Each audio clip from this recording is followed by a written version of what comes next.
and then we are also going to record. So I see us going live right now. So yay, there we are. It's working. Hi, Eliza. Hi, Emma. Hi. Thank you so much for having us. Oh my God, I'm so excited. I'm so excited for this conversation. It was my, I do a weekly book pick for Warwick's. So this week it was this book. I love this book. It's so much. I can't wait for this conversation. So I've got my own questions, but I'll wait for those till the end of your conversation. But it is, oh my God, bonkers, crazy, love every single bit of this book. So can't wait to hear you describe it. But just until Facebook gives everybody a couple minutes to know that we're here and everything. Eliza, where you're calling from? So you're in Southern California, right? You're just up the way. Yeah, I am in Horsetown, USA, and they actually have the rights to use that name. It's called it's Norco. I love it. It's like this tiny little like imaginary Western town in this like horrible urban sprawl. Right. But I love it. It's on your way. It's on that 15. You pass it on, if you're coming from San Diego, you pass it on the way to Vegas. Just to I love a pretend Western, like I love a pretend thing more than a real thing. So I'd rather live in a fake Western town than a real one. Well, that keeps you close to LA too. So that's a good thing. I have to quickly pause to oh no, it's fine. Never mind. Okay. There's some bunnies that live in a bush over there. Yeah, there's some baby bunnies that live over there, and she was getting kind of close. I'll just keep an eye though. I did block it, but I just have to see what she does. Right. If I suddenly Emma, run, that's why. Where are you calling in? I'm gonna tie her up. Hold on. Okay, you go. Yeah, me and you can talk. We're gonna chat for a little bit. I'm calling in from Phoenix. So from Phoenix, Arizona. So Eliza and I are sisters. Right. We grew up in Southern California, and then I've been this way and that way with work. I'm a news broadcaster and married the love of my life, who was born and raised in Phoenix and got a great job here. And we have been here ever since. We just had our 4th baby. Wow. Congratulations. Not just. I had my 4th baby a year ago, but I still say just. Sorry about that. That's okay. But yeah, that's awesome. So congratulations on that. Thank you. We found out in the green room that actually you two went to my daughter's school, which is just right up. So I don't know if Lauren's watching this or not, but that taught my daughters and is friends with you guys. But La Costa Canyon representing her. Go girls. So I'm still in the same house my girls grew up in, and you said your parents are still in the same house that you guys did. So it's a good little area to grow up in here. So Warwick's though is located in La Jolla. So we're a little bit south of us in San Diego. So for those of us that might be joining us from somewhere else, that's where Warwick's is at. Tonight, I'm going to put Good Rich People into the comment section.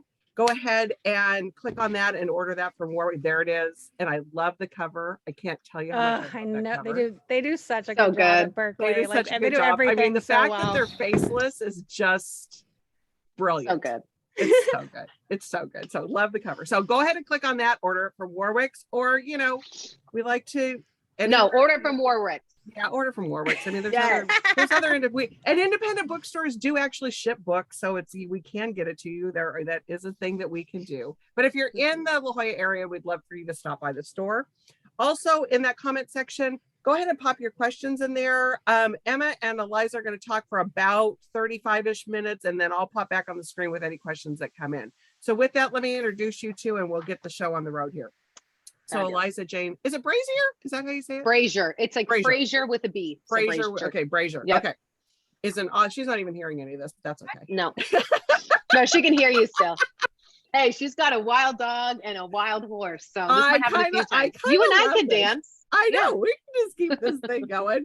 Maybe I should wait before I go away. I'll wait till she comes back. Just introduce me. I'm just going to introduce you. Emma's here with us. Sorry, Emma's joining us. Okay. My dog found some baby bunnies in this bush the other day, and she wanted to play with them, and that's not a good idea. So yeah, not a good idea. Poor bunnies. That's what you get for living out in the wild, though, right? Yeah, seriously, that's your own little Western. You wanted it. That's your Western drama. There might be another book in there somewhere. I wanted to keep it so bad. I think about it all the time. Crazy Bunnies. I don't know. That was a really good book too. That book called Bunny from Mount Anyways, I digress. I know what you mean. So Eliza is an author, screenwriter, and journalist, and she, like we said, lives in California, and she is developing her books for television. So we're excited about that. Hopefully we'll hear a little about that. And like I said earlier, she's here to talk about Good Rich People Love It. And joining her is her sister, Emma Jade. Emma is a contributing anchor to Today in Arizona and a 7-time Emmy Award winner, including a recent win for Best Morning Newscast. Congratulations on that and the baby and all that stuff. So with that, I'm going away. You guys have a great conversation. Thank you. Oh, Julie, so you should much. stick around. She's so adorable. I know, I love her. She? Gosh, next time that we're all home, we need to go out to lunch with Julie. Oh my gosh, my dream. Okay. So obviously, Julie has a leg up on me too because she's already read the book. Oh, I know. Eliza Yeah. Wait, hold on. Read the book first. So we're starting this interview, and I remember calling you. Well, I called you last week, and I was like, "Listen, Adele just had this interview with this guy who didn't listen to her full album, and Adele walked out. Is that what's going to happen? Because I haven't been able to get my hands on this book yet." I'm setting you up for that. You are. Adele. No, I mean, to be honest, like I said to you then, I just felt bad. Like I felt like I was like assigning you homework, and it was like kind of short notice that I probably should have planned it a little bit better. But at the same time, it's like, I feel like at these events, it's nice to have someone in a way who hasn't read it, because a lot of the people, it just came out yesterday. So like a lot of the people watching won't have read it. So I feel like I don't want to start like talking about all specifics and stuff. And people are like, who, what, did what, you know what I mean? Right. So totally it's a little like unrelatable. So this is what you're just like our listeners. Yeah, but the thing that I feel like you like, because you said that you felt bad assigning me home, you have, and you always have had, and you always, I think, will have this incredible humility with your brilliance and with your talent. I'm probably going to cry like 6 or 7 times during this interview. So I'm so incredibly proud of you, but the humility that follows you with every step of the success that you have in your career is so inspiring. And when you look at this book, it has been featured New York Times, New York Post, Good Housekeeping. I cannot go to a publication without seeing this book in their must reads. It is so incredible. Tell a little bit about where this book was born in your brain. Like, where did it first come to light? I mean, so I think that probably like the biggest like inspiration, like there's kind of multiple things I think that came into it, but like the biggest inspiration for me was that I like technically lived below the poverty line, you know, the entire time I was with Alan. So that's like 7 years. And Alan is her late husband. Yes. Yeah. And I had like a lot of experiences from that that kind of like honestly like traumatized me. And I think I wanted to kind of find a way to like, I don't know, work through that. I find writing so therapeutic. So, you know, I wanted to talk about that, but I needed a lot of distance. I mean, Alan died like 7 years ago. So it wasn't something that I could really, I would say, write like right away.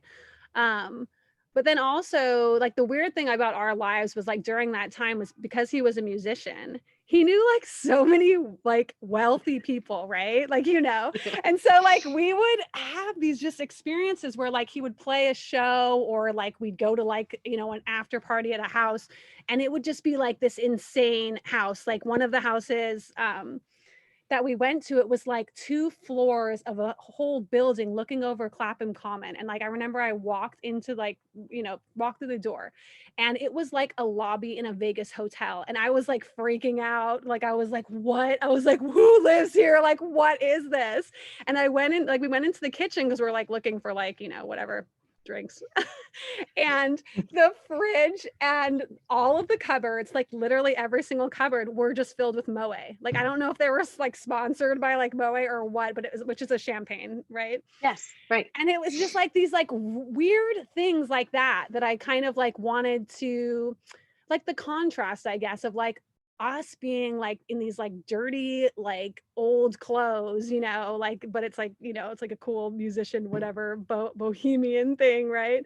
And these people with like, you know, like minks and just like whatever, and just like that contrast. And then like sometimes like those people would come to our house and that would be a totally different thing where it was like for them it's like, oh, this is like, you know, really edgy and like crazy. you know, so I think that was like always like an obviously like experiences that I had that were kind of in the back of my mind that I kind of wanted to talk about. And then it was, so this was like the beginning of 2020, right? And so the Yeah. movie Parasite came out. And that was like quite a big movie, right? It was like it won all these Academy Awards. It's an amazing, brilliant film. But what that did basically is it opened a door to where I could actually sell this now, you know, because people wanted to talk about that kind of thing.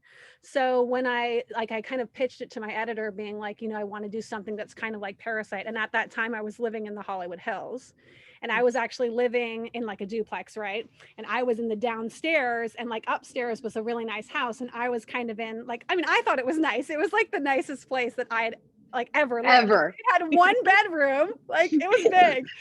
And but it was like also kind of weird. It was like dark. It was like all surrounded by trees. Like it was literally built into the mountain because it was holding up the nice house.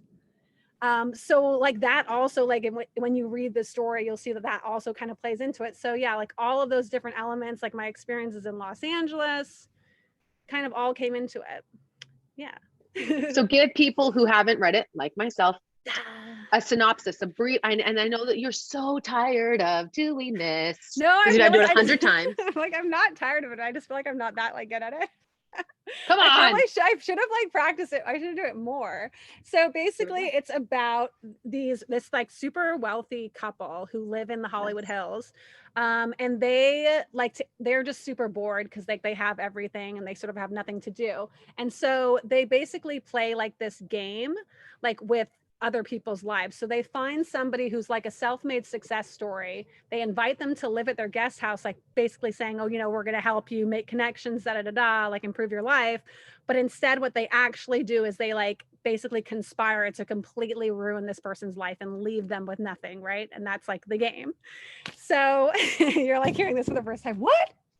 No, it's so great. So this woman, this other woman basically has had like this been through this sort of horrible experience in her life and everything's kind of a mess and she ends up living on this street. So she actually like sort of by this terrible accident ends up switching lives with the target for their next game. So she moves into the guest house. They think she's someone else. She doesn't know like what game they're playing. So it's these sort of two, and she doesn't want to leave because she's like, oh my gosh, like this is the best life I've ever had, right? Yes. So it's like these two people with like totally different motivations that are just like clashing, and it just devolves into like complete like insane chaos. Like it just keeps getting like crazier and crazier, and it ends with like this massive like 30th birthday party where they completely like destroy this mansion, like playing this game. Like it's just like, yeah, it's super fun. How fun was it to write? Because I heard you mention in one of your earlier interviews, yes, that you rewrote it 2 times before, yes, like right before. How do you have time to do that? It's just like, so wait, basically what happened, I think is initially, you know, I mean, the first draft I wrote like right when we got into lockdown. So it was like a super depressing time anyway. And I'm like working on this book that's kind of bringing up all this stuff from my past and like not in like you know, which isn't really fun, right? Like mentally, you're like, oh. So yeah, I wrote like 2 other versions, but it was a lot more like it just was more like muted. It wasn't like really as much fun, I would say. And I really just felt like it wasn't good enough. And so I had like a month left kind of, I guess, before like my deadline, even though the deadlines are kind of flexible, I guess. But at that time I felt like I have to, you know, finish this by then. And I said to my editor, I was like, you know, I'm not really liking this, but I have this idea to like make it more like a game. Like, so what do you think? And she was like, oh yeah, that sounds awesome. Like, go for it. And then I just like rewrote the whole book, like in like literally like 4 weeks before Thanksgiving. It was like a lot. But I think that because I was writing it so fast, like I could just have like fun, you know? So it made it a lot more like I'd already kind of laid out the story a little bit, and I just went and just made it as crazy as I could. Like I just took all the different things and just like turned it up to like 11 or whatever, you know? So like how many hours a day? Fun, but I bet it wasn't. Right? Yeah, like I mean, I usually would set like a word count goal, so I'll try to do like 3,000 words a day. But it's kind of, I mean, obviously, again, it was like COVID time, so like, what else are you doing? But you Right. get into like, and then I live like by myself. So you can kind of go into this thing where you can like almost like be in a little bubble, you know, and you're just like you never leave. And then it's until it's over. So it was a fun, positive experience in the end, writing this book. Yeah, I would say like I think that it was hard. It was like really tiring, but I definitely enjoyed it more. And I haven't really enjoyed writing for such a long time. So it was kind of nice to like feel like I kind of broke through that. But it's hard when writing is your job, because sometimes you like forget that it's not always going to be fun. You know what I mean? And for a lot of people, they start it because they think it's going to be fun. They think it's a creative outlet. But then when it becomes work, that kind of changes it, doesn't it? Well, yeah, and I think that people starting out writing, it's like you don't realize how long it takes and how long it takes for something to be good too. So it's easy to be like, oh my gosh, like I wrote this whole book, and then go back and be like, this is terrible, because you're comparing it to books that have been through like numerous edits and had like other like eyes on them and different perspectives and all this stuff. So that's kind of, I think, the hardest thing is like, you're like, oh my gosh, this is like a total mess. But you have to keep going. That's a little bit though where the humility that you have always had comes into play, is because a lot of people, after they finish writing a book alone is incredible, but then to be able to have other people tell you their thoughts, and then to have enough humility that you can accept what other people are saying and make changes and rewrite this book 2 separate times. It's terrible. That is, so when you finally finished to now, how many months was that? How long did you have to wait for it to finally hit shelves? Oh, it was so like it's like a year. Usually I like try to like have everything like it goes to copy edits. So it goes to like the more technical editor like a year before. I think that it kind of depends on like your editor, though everyone has a different track. But so yeah, like I finished it like over a year ago, I guess. When did you allow yourself to like kind of start getting excited for its release? Because that's a long time to wait for this book to come out. But then you start seeing it pop up in articles. So when did you finally, like, what was the first article that you were like, oh my gosh, like this might actually like really be huge for me? Oh my God, I feel like Stop being so humble. Like that. Yes, I know you don't, but you have to realize your brilliance. Eliza, it's been featured. I was at preschool pickup today, and some woman came up to me and told me that she bought your book. So like, it's that's everywhere. Like your influence though. No, it's not. What was the article though? What was it where you really like were just, oh my, like where you allowed yourself to at least feel proud and to feel like, okay, I really got something here. I was really excited because we got like a starred review in Publishers Weekly. So I was really excited for that because I've never gotten a star before. So that was cool. But I will say like being a writer, because it's like you're playing such a long game, and there's so many little victories, kind of like, oh, I finished the first draft. Oh, I finished the second draft. Oh, I finished the third, the fourth, the fifth, the sixth. Like, and then it's like you finally get it accepted by your editor, and then you get it to copy edits, and it's like, because there's like so many of those, you never know when to celebrate, you know? Oh gosh, yeah. Like it's just like you feel like either you're going to be perpetually celebrating or you're never celebrating. Like even like when my book comes out, like my book came out yesterday, and some author told me on Monday, she was like, make sure you do something fun, like make sure. And I was like, oh no, I'm just going to do work. Like I set all these business meetings, and that was such a big mistake. Like anyone who's an author, don't do that, because I literally spent the whole day like thinking about these meetings, and then like by the time I was done, I was like super tired and I didn't want to do anything, and I was like, I should have just taken the day off. Like I should have just like done something nice, you know? So yeah, and it's enjoyed like hard. This. Yeah, exactly. Because you just can't, and you always feel like too, it's like one of those jobs where it's like you always feel like, because it's you're like, it's like a, what is it called, like a gig economy. It's like you're going from like one gig job to the next. You're freelance. Yeah. So you're always like thinking about the next thing and whatever, you know, and it's just kind of like it gets ridiculous. You have to not do that. Well, and I think it's hard too, because you've been waiting on this for so long, for an entire year. Like in this past year alone felt like 10 years. Yeah. And so to finally have it out, and so many other things have happened. Yeah. Speaking of looking to the future, a lot of people will read this and they'll think this would make an incredible movie. This would make an incredible series. So that's happening. I know we can't talk about a lot about it, but that's been one of your dreams. Yeah, like when I sold If I Disappear, I actually wanted to write for TV. Like that's why I moved to LA. And like I was researching, like I got like every book I could about like how to, you know, become a TV writer. And I'm like reading all these books and I was like, oh, so it's impossible. Like it was basically like you could become a writer's assistant, but like writer's assistants are usually like quite young.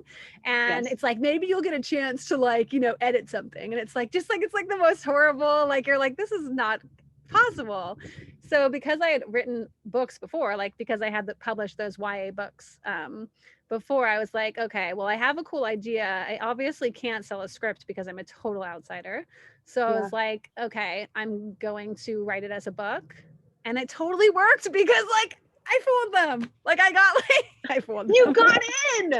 Well, I got like, yeah, like so I got like a deal to like work with all these producers on it. Like I got to write like a script. Like I got to go through this whole like process and learn so much. And then yeah, it's just like it is like the weirdest, like the odds are so against you in that industry. But like the cool thing that I've like been able to do is like attach myself to stuff so that even if it doesn't happen, because like if you think about it, most books don't get made into movies. Like there are so many huge books that it's like you're like, why isn't this? And it's just because it's so hard. But like the cool thing is that I like get to learn from that, and it's like I get to have all these really cool experiences. So it's like always a win for me, like no matter whether it gets to the screen or not. But that's something else that's really admirable about you, is that breaking into even just like the writing industry to so many people seems impossible. I mean, there's countless people who have even reached out to me because I'm your sister, who say, I wrote this book. How do I break in? What do I do? For this, I remember when you were starting to write your first books and how you would spend so much time researching. Yeah, like for sure. I feel like you would Google everything and you would tell me about the certain books that you would read that would teach you how to write. Yeah. And then now with becoming a screenwriter and working in Hollywood, you did the exact same thing. And I think that is so important on the road to success, is being willing to get your feet wet and to put in the time for research. Yeah. No, that's totally true. I think it's really important. Like if you want to think of this as like, it is a business at the end of the day. And so you really need to like people put a lot of attention into like being creative. But I think that there's like, it really helps you to put a lot of attention into the business side and like trying to understand everything that you can about the industry. The more passionate you are about it too, like it really comes across. Like if you have like meetings with people and you can like keep up with them, like that's like a big deal, right? Because they know that it's important to you that you respect them. Yeah, so I definitely think there was this old saying that I feel like I heard so many times in college, and it used to frustrate me so much. It was, it's not what you know, it's who you know. And I feel like people had that. People would tell me that all the time in my industry. It's like, you know, you can get so much further if you know this person or whatever. I knew no one in broadcast. Yeah. And I was able to build my own career. It's the same thing for you with writing and with screenwriting, is that it wasn't that because you knew anyone. You literally did so much work to get to where you're at. So if someone has a book or has an idea, what is your first, like, best advice out of your mouth to that person? Yeah, I mean, I guess like everyone, I guess, approaches it differently. But for me, like what I really felt like worked was just getting involved in like the writing community. Like this is like such a long time ago though, so things changed. But like back then, yeah, it was like what, 10 years ago. So like I joined, you know, Twitter, and I like just found out everything that I could, like kind of like we said, like everything that I could about the industry. Like how do you get an agent? How do you get an editor? How do you get published? Like what kind of books are like getting published? How do you structure a novel? How do you structure a query letter? And again, I think it's really just also about like showing respect to all the people who have like dedicated their lives to this industry. You know, I think if you just sort of like breeze in and are like, oh, I want everything to be my way, it's kind of disrespectful, I think, to the people that kind of like came before you. But it's so funny that, because I know I've talked to you about that before, how people will sometimes say to me, oh, is it because my sister-in-law is a super successful YA author? And so like I've had people say to me, oh, so Kirsten got you this. And I was like, no, like I wish she could have, like I wish that was possible, but it's so not possible. Like I couldn't even, like she couldn't even, get me her agent to consider. Like, that's not the way it works. People are in this business to make money. It's not like, I mean, obviously there's the creative part too, and like loving stories, but it's not like, oh, let's, you're friends, so here you go. When it comes to people who, I mean, because your story is so obviously it's so interesting, because I feel like you always had the writing bug. When was it that you finally believed in yourself to sit down and really like chase this dream? Yeah, I guess, like, honestly, it was like 10 years ago when I was like, I mean, this is a way that Kirsten did help me, right? Is that I saw like what she had done, and she's been a writer for way longer, I think like 15 or even like 20 years. It was like a really long time. And I was like, how has she done it? And I kind of just was like, let me just like copy hers. Cause like I knew she joined Twitter, and like I knew she kind of like read all the different blogs and stuff like that. And so it's like, I'm gonna like do that, So I just like modeled it after her. But it is weird because it's like I don't know, I feel like whenever you like, I guess when I was like a teenager, you just like get to this point where you stop like believing yourself. And I really didn't for such a long time. And I never really thought it wasn't even necessarily about me. I almost like just didn't think there was a point to really like doing anything, like, which is kind of sad. But I honestly don't know like what like switch that it was. Like, maybe it was just like growing up or something. I think your brain is so weird when you, like, at least for me, like when I was in my like early 20s, it was like such an intense time and everything like meant so much. And so I was never like, like you were really like focused and driven, and like you like went from like step to step. Just because I was thinking about, I knew you were gonna like ask this question, and I was thinking like, when you were a kid, like, did I ever think you were gonna be a newscaster? Like, no, I thought you were gonna be a cheerleader, like, right? Or like at one point an actress, like when we were really young. Like, and I was like thinking, I was like, oh, I should ask her, at what point did you think I was gonna be a writer? Because people always ask me that, but it's like, right? Oh, like, I never know. Thought it. Yeah, right. I totally have the answer. It was when Mom gave us these blank books when we were growing up. And I think I wrote like maybe 2 pages of like me in a cheer uniform. And then you wrote you covered every single page with like cutouts of dogs and like the breed of the dog and like a whole blurb on the dog. And then the next, but it was covered like from, I think Mom still has that book that you did. I sometimes have really to answer, like that question before, like, what was the first book he wrote? And I was like, this is about dog care, like how to care for dogs. No, I don't think I even had a dog at the time. Like, it was just like very encyclopedic knowledge of like, that's all. Like, I mean, and now I finally have a dog. Finally have who this book is dedicated to, by the way. My son opened this book, and that was the first thing that he read.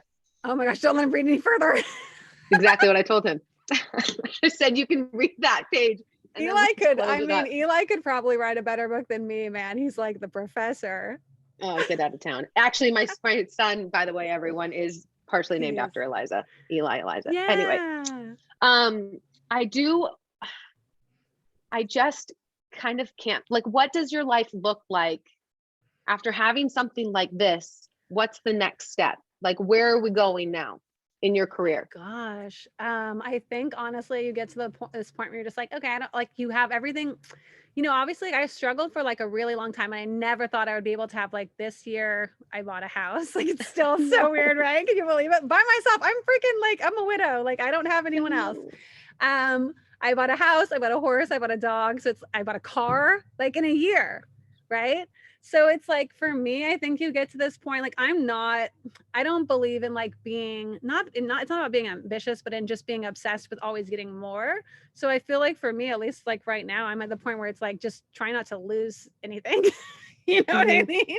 It's like, let's just chill, like where we're at, and like be like grateful for it, So that's like how I feel. It's like, try to continue to be able to have a career.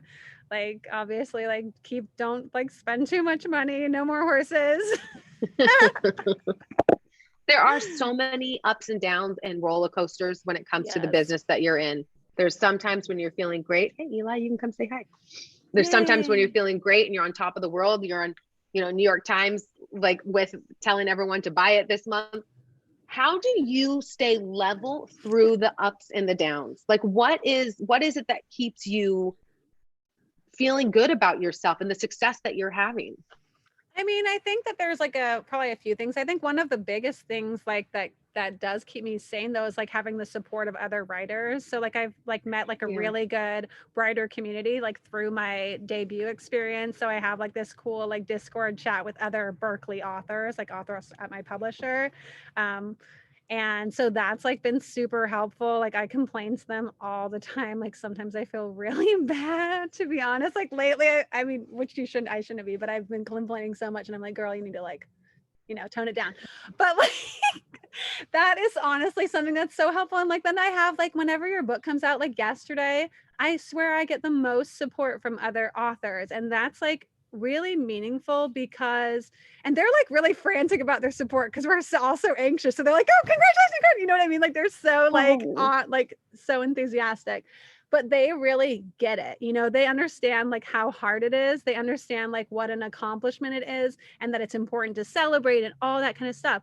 So it's like you get like the most support from other authors. And I feel like that is really like the biggest thing that gets you through the ups and the downs, because sometimes the ups are stressful. Like I have friends who are super successful and they're just as stressed as everyone else and they need to complain just as much as everyone else. And so, I mean, sometimes it's like anything is like that's different or new. It can be kind of like, it can be overwhelming. Yeah. What, like, if you could pick your dream reader, what would you want them to take away from, like, what do you hope their experience is like reading this book? Just want people to honestly to have fun. Like, I want people to be like entertained. And to recommend it to somebody else, please. Yes, please. and buy multiple copies, like, just typical how normal people do it. As much as you can. You can ask Dad where it is. I don't know where it is. Sorry, your name. Talk about it online. Yes, like, post about it online. Yeah, that's what I want you to do. I should just put that in the directive or like some kind of. Is there like an overarching message that you like set out to have people feel by the end of it? Yeah, I mean, I guess like it's kind of probably sort of like obvious just from what I sort of talked about, but I think just, the kind of like book just, I think really just shows how like different people experience the world differently, like because of the way that they're sort of like raised or how, I mean, honestly, like a lot of times like how much money they have. And so I think just also just being aware of other people, different experiences of seeing people like in the book. And even so like I wrote about Los Angeles and I feel like Los Angeles is a really good example of this. So like if you're wealthy in Los Angeles, you can live in like this huge mansion in the hills, right? Where you have walls and you have trees and you don't see anyone. You can get in your car and you can go to like the nicest restaurants. You can go to movie premieres. You can go to these clubs and hang out with celebrities and people who are millionaires and billionaires, right? And you can never see like what's actually happening, in LA. And I think that just like being more aware of that, like that is like what I would really like for people to do, not just be in your own little world all the time, like look around you, like, and try to do something good for somebody else, right? But also have fun. Also drink champagne. Oh, when you see people, especially yesterday and today, posting about your book and buying your book, is it surreal? Like, is it surreal when you think back, even just 10 years ago? Yeah. I feel and like to the girl who was living below the poverty line for years in a foreign country. Yeah. I honestly, I don't know. It's like, I love to like see people, but I think it's so like everything comes like at once. So I don't think that it can ever really like, it doesn't feel like they're actually really reading my book, I guess sometimes. Although it's like today, like somebody like posted and they posted these emojis of like a shopping cart and a pasta. And I was like, oh my gosh, they're reading that part. And then it kind of like connects because I don't really read reviews too. That's probably the other reason. So all I see is just like people holding the cover and like being Yeah. like, and then like you'll see sometimes the stars, like, Yeah. you know, and like sometimes we'll tag you in reviews where you're like, why did you tag me Don't in tag me. this? You know what I mean? You're like, oh my gosh, my best review. I probably shouldn't say this, but I got a review from somebody. It was so funny. And her, like the poll quote was avoid at all costs. I was like, literally at all costs, but it kind of sounds like a tagline, right? Because it's good rich people. Avoid at all costs. And I was like, thank you to her. And she was like, oh, you're welcome. I was like, okay. Oh my gosh. But that's something that you learned pretty early on in your career. And I think that that's so good for anyone who is creative or has, you know, the outlet that, I mean, I do the same thing within my business. I stopped reading what people would post about Oh me. my gosh. Yeah, you get it. How does that help you? And how does that help your mental health? Because really, you do have to safeguard yourself a little bit. So I had like, I was talking about this yesterday at like a meeting, and I was just saying like, the thing is I ultimately like answer to my publisher. I work for my publisher. They're the people who employ me and who pay me. So if you're going to take some random person on the internet's opinion and write for that person, that's actually like, I mean, it's obviously not a good idea, right? So I think it's important that you like are aware of who you actually like work for, and make sure that you're focusing on that feedback and not like letting sort of people get to you, because it can actually really damage you as a writer. It can make you a worse writer. And like the thing is too, is that people have opposite opinions all the time, and it can be really smart people. Like when I talked to production companies about adapting this book, like I would speak to, you know, different people who are all at the top of their industry, and they would sometimes say like diametrically opposite things about how they wanted to approach it, or about what they liked or who they liked, you know, or how they perceive something. Like some people would think it was funny, some people would be like, this is such a sad book, like some people would be like, oh, so angry, you know. And you're like, well, what's the answer then? Like, and there really isn't one. You know, you at the end of the day, you have to make yourself happy, I think is very important, number one. But then the secondary one is like, you know, you're working with as a collaborator. So like I'm working with my editor. And so it's about like trying to find like a compromise with that person, not with some like, you know, random person on the internet who says like avoid at all costs. Avoid at all costs. Oh my God. How do I work that into how do I do that? But really though, it makes sense, because I could read something and you could read something, and we have tons of differing opinions. So to accept that, I think, is just probably the first step in realizing that that's just how it works. Yeah. I am so excited to finally dig into this book. What I'm nervous about is that I'm going to lose sleep, because every review that I have read, that I have personally read, has told me that you can't put it down. No, you can't put it down. Yes. Oh my gosh. And so that's what I'm trying to figure out the time that I can get a sitter over here or something. That's such like a funny thing, but there definitely are books that are like that, where you're like, oh, I need to keep reading this. There are some people that, I mean, there's books that I read where I'm like, oh my gosh, be careful. Like you try to force yourself to stop, and they always end on a cliffhanger in the chapter. Like, I'll read one more chapter, and you're like, I need to stop in the middle of the chapter because you're doing the cliffhanger thing.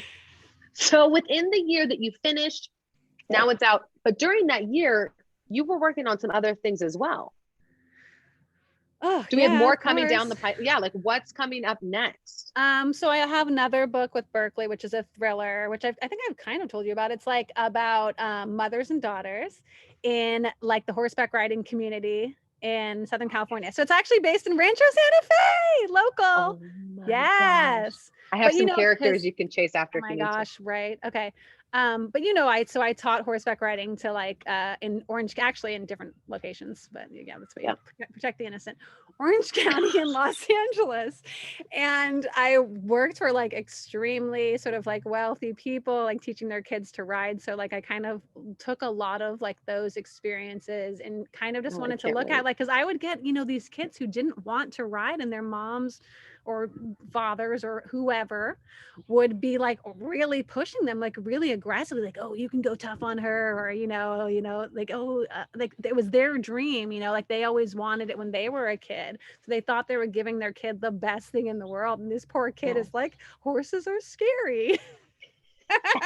Because they are kind of scary. Oh, that's so good. But kind of scary. So when will that book, like what's scheduled I out with think that it's one? coming out next spring. I think right now. Unbelievable. Allegedly.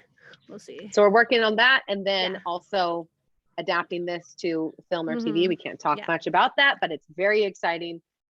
Good rich people, everyone. Julie from Warwick's is going to come back because I know that there are questions that have been posted in the chat. Julie, what do we got?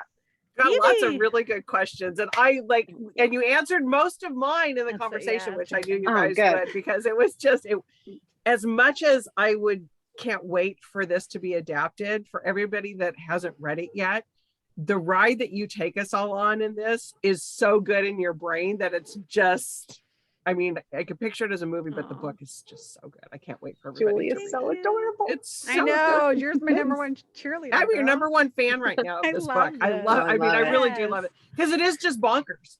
I mean, and that was the difference between, you did such a brilliant job though with the extreme wealth, but then what is going on in LA, and you put that in there, not in like in your face kind of way, just kind of, this is just how it is. And so it's brilliant the way you melded that. Thank you. Really good. Love it. Okay. Yes. So we do have some great questions, and I have a feeling this person might be a friend of yours. Oh, no. Is it like a personal this is let's see, hold on, where to go, because there's lots of questions that came through, so this one was pretty good. I'm going to ask it as the first one too. So is Christina Tidwell a friend of yours? That's my sister. Friend. Oh, is that your sister? Okay, sisters. Good friend. I know. I was like, we have so many siblings. I'll probably be saying that about every question.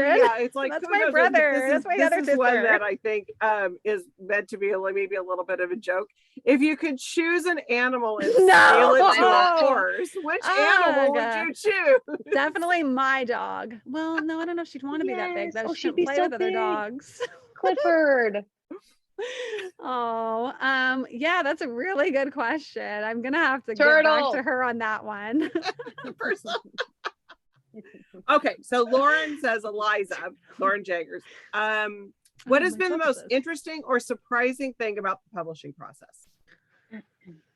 Interesting or surprising thing about the publishing process. I mean, how long it takes? No, I know that's what I was gonna say, but I feel like I already said that. But like, it's true. It really is like how long it takes, not just like publishing as a business, but how long it takes to write books. It's like you're always like in it, and you're like always like just like, I'm gonna get to the end, and you never do. It's like that hallway that just keeps stretching. Well, and that's what every author I've ever talked to says. It's like you just have to, because you can always go back and make it and change something and make it better or whatever. You just have to just go, okay, I'm done. Moving forward, you put your head down and just keep moving in it. You can't stop. Oh my gosh. So glad I'm in broadcast. Dream life. Where it's done. You're done. Right. Show's over. Great. Over. I'm done now for the day. Let's go. Okay. This is from Lisa. I'm not even going to try to pronounce the last name. So Lisa, we can guess if it was Good Rich People your title for this story, or did it come later in the publishing process? Oh, no, it wasn't. This is great though. Well, it's not really great. It's actually really, but so it was originally called Beechwood Canyon because I was living in Beechwood Canyon when I wrote it. And like the original versions took place there. Like it was just supposed to be kind of like an LA story, but I made it so much crazier and I moved it out of Beechwood Canyon because I made the people so rich. There was no way they would live in Beechwood Canyon. In Beechwood Canyon? Yeah. But the cool thing is like so remember when I talked about having other authors support, so I actually like put like I have a little Discord chat, like what I said, right? With other Berkeley authors, and I put on there, guys, like I need to come up with another title, right? And another author, Rachel Lynn Solomon, whose Weather Girl just came out and whose book The X Talk is a really like awesome romance that did so well last year. Highly recommend both of those. She said, nice rich people. And then I was like, no, let's do good rich people.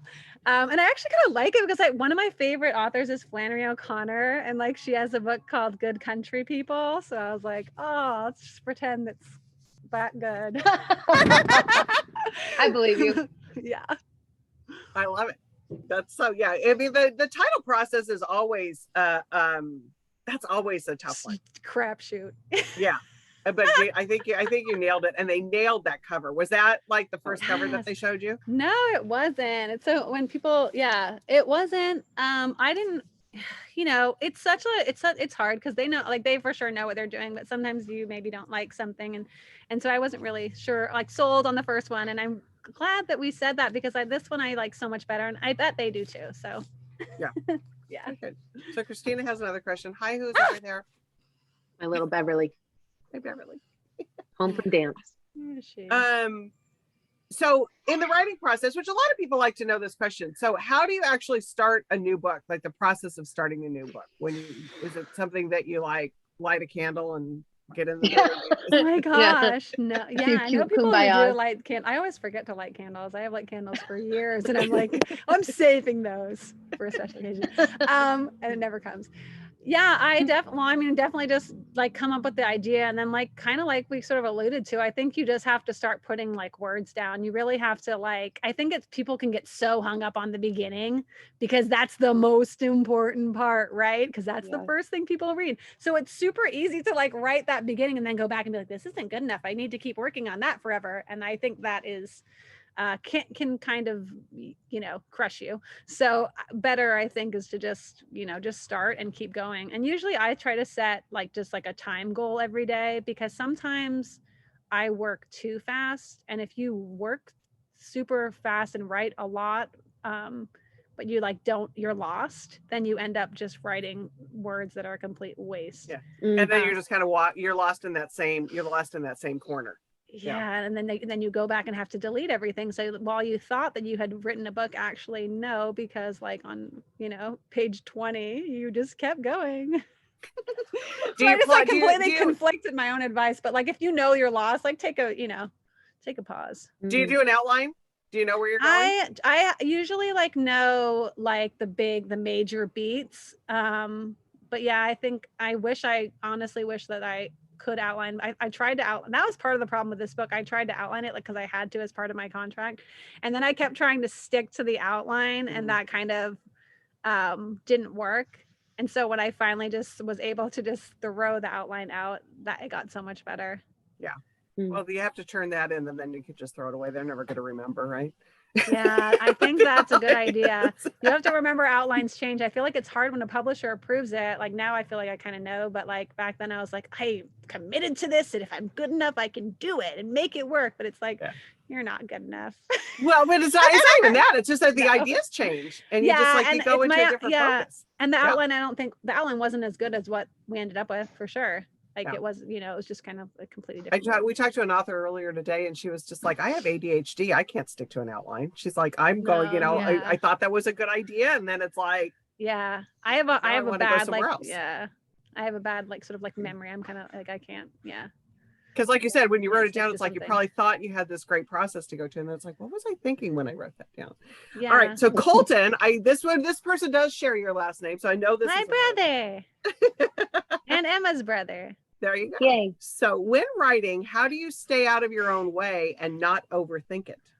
Oh, I love that. I think over time you learn when to push and when not to, when to kind of trust yourself. But yeah, I think it really depends on the person. But I think, it is actually kind of tricky, because I feel like I just contradicted myself already by saying you should keep pushing, but also stop. I just think the more you learn about your process, the more you learn how you write. I think everyone is different.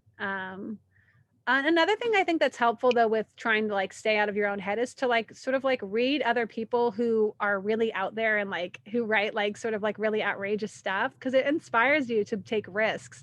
I did an event with May Cobb, I guess on Monday, and she's one of the authors that has really inspired me in that way, because she wrote this book, The Hunting Wives, and it was just so out there and outrageous, and it was she just didn't seem like she gave a toss what kind of, not what people thought, but she just made it so outrageous. And it's really inspiring when you read those kind of books, that it pushes you to not think so much about selling it or about things. Yeah, you write just what you want to write. But if you haven't read, I know I talked about it really briefly, but I think Eliza, you would really like it. If you haven't read Bunny by Oh, I know Mona what you mean. Awad. Yeah.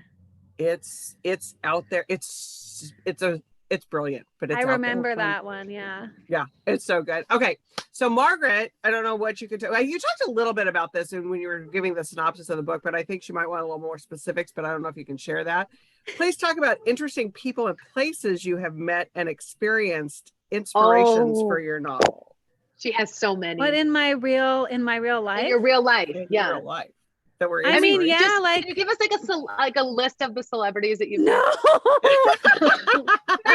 feel like that would be bad. Do you know what though? I'm gonna tell you, like, okay, this is like it's not like I'm not gonna say who it is, but I recently found out that one of my close friends when I was in London, her family, I always knew that she was from an uber wealthy family.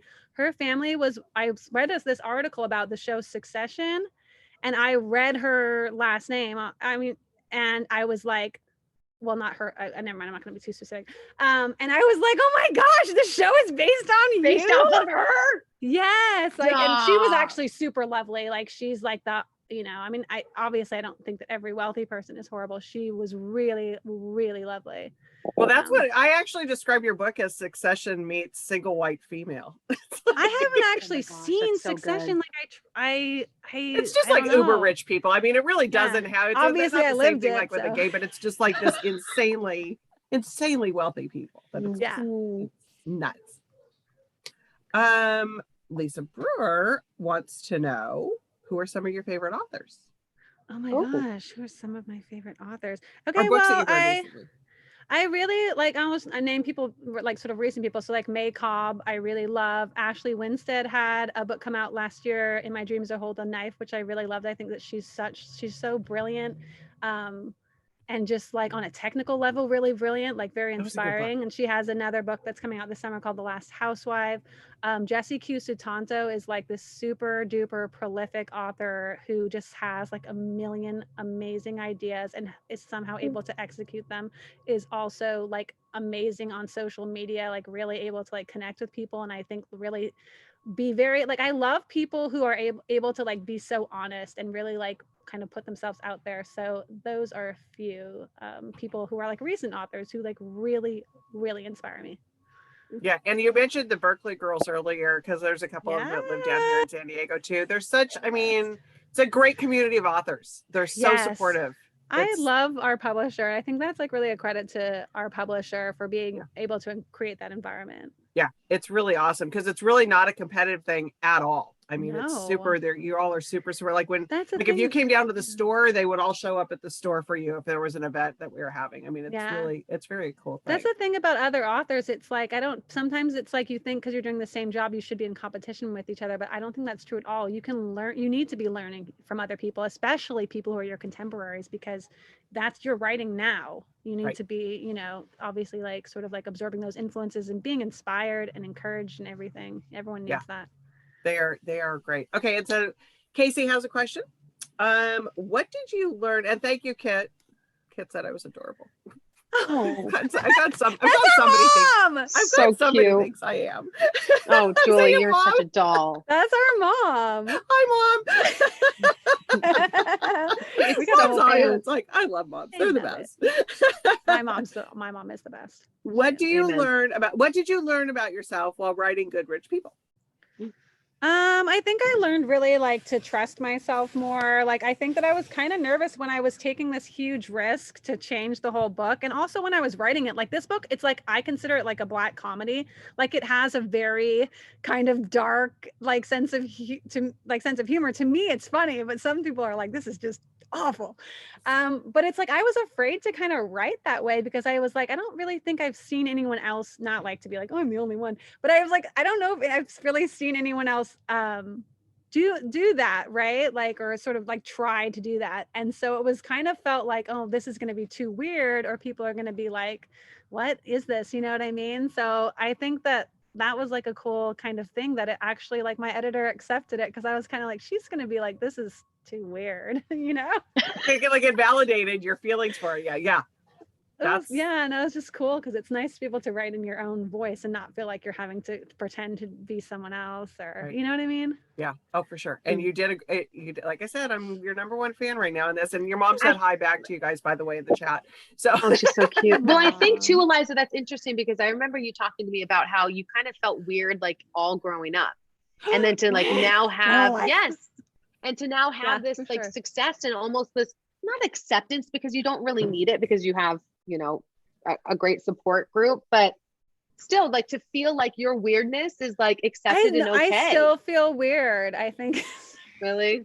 Yeah, not to let you down. But maybe that's why you're getting but so that's much. what that's artists. So I think artists always feel that way. We all kind of feel like outsiders. And I think if you kind of like get like deep into your sort of like creative self, we all do kind of feel like outsiders because we all are alone in our lives in a way, right? We're the only people that have had our own experiences, or the only people that have seen what we've seen or see things the way we see things. So it's like you can, you're all like outsiders together, right? We're all weirdos together. Everyone's different, but and you're right. The artist thing, it's like it's a very solid, especially a writer. Yeah, I mean, you're an it's observer. so solitary. Yeah.